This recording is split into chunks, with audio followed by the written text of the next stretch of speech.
Thank you for logging on with us here at 41NBC.com. I'm Melissa Lee. Bibb County's deputy coroner released the identity of the man who died after running from police and falling to his death. Lonnie Miley said the man is 32-year-old Joseph Clark Jr. of Warner Robins.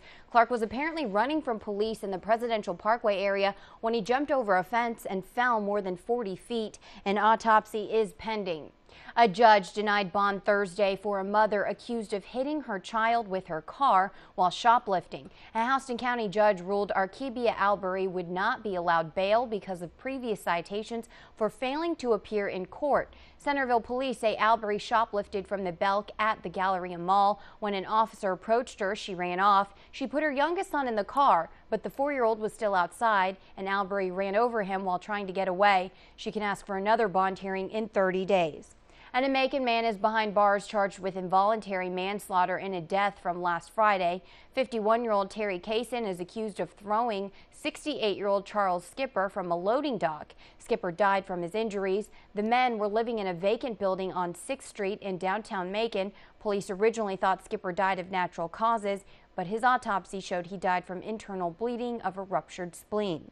And for the first time, Warner Robins leaders and department heads met to discuss the 2014 budget before it's finalized. More questions remain after Thursday's work session.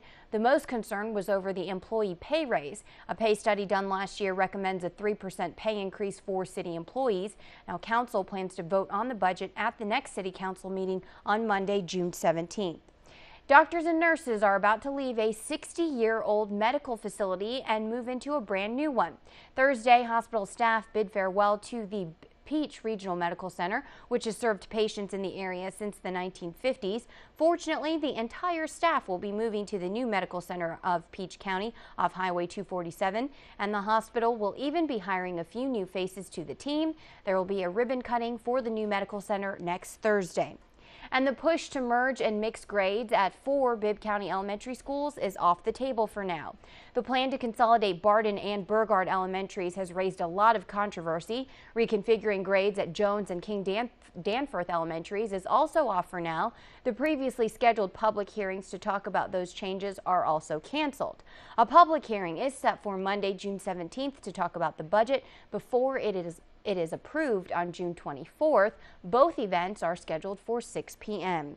And Bibb County students will be hitting the road next year in new, greener buses. Last week, the board unanimously voted to buy 31 propane school buses. Now, the new vehicles are better for the environment and will save the district thousands of dollars every year.